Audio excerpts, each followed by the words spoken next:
क्या आपने कभी सोचा है कि अगर महाभारत की कहानी को आधुनिक भारत की राजनीति में दोबारा लिखा जाए तो वो कैसी लगेगी?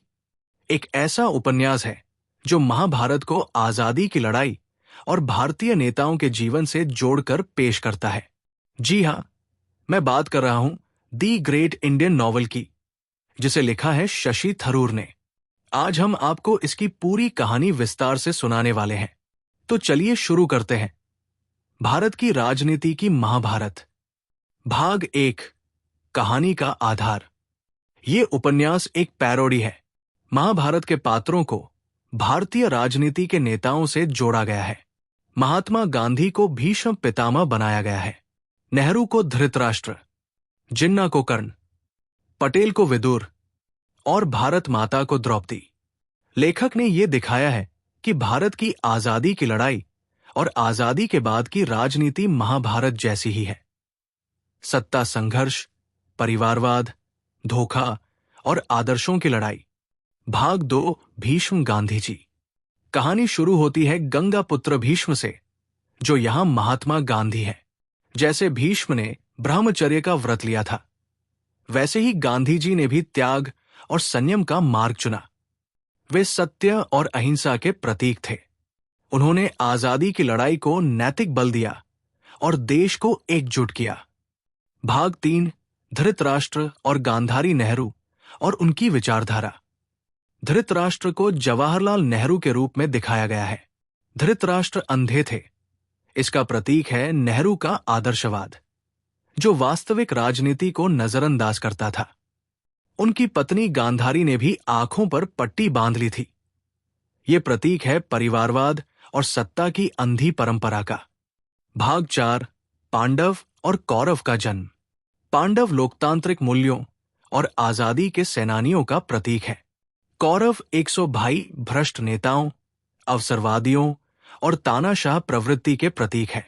दोनों का संघर्ष ही आजादी और सत्ता की असली लड़ाई है। भाग 5, कर्ण जिन्ना। कर्ण यानी मोहम्मद अली जिन्ना। उन्हें समाज ने नीच कुल का कहकर ठुकरा दिया। कांग्रेस में उनकी कद्र नहीं हुई, इसलिए उन्होंने कौरवों का साथ दिया। परिणाम, भारत का विभाजन, यानी द्रौपदी यानी भारत माता का चीरहरण। ये उपन्यास का सबसे शक्तिशाली प्रतीक है।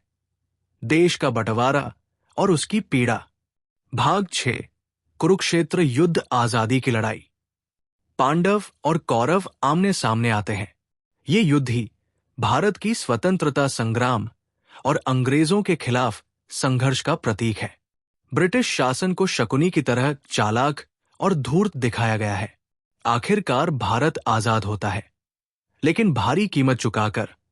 विभाजन और लाखों जानों की कुर्बानी। भाग 7, आजादी के बाद का भारत।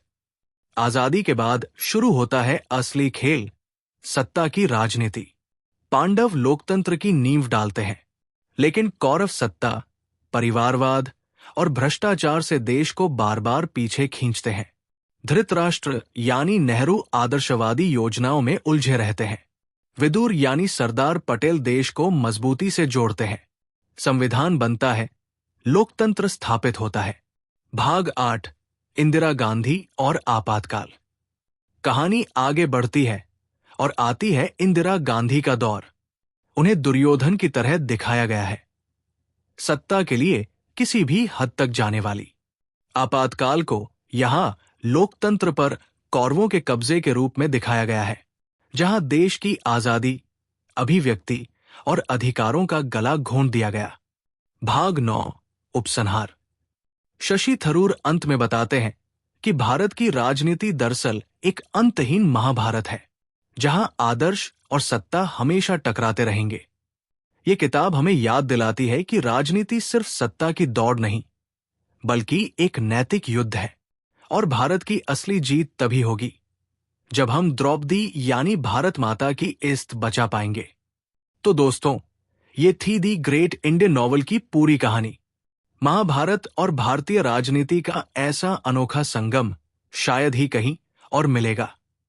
अगर आपको यह वीडियो पसंद आया हो तो लाइक और शेयर जरूर करें और चैनल को सब्सक्राइब करें ताकि ऐसे ही ज्ञानवर्धक वीडियो आप तक पहुंचते रहें।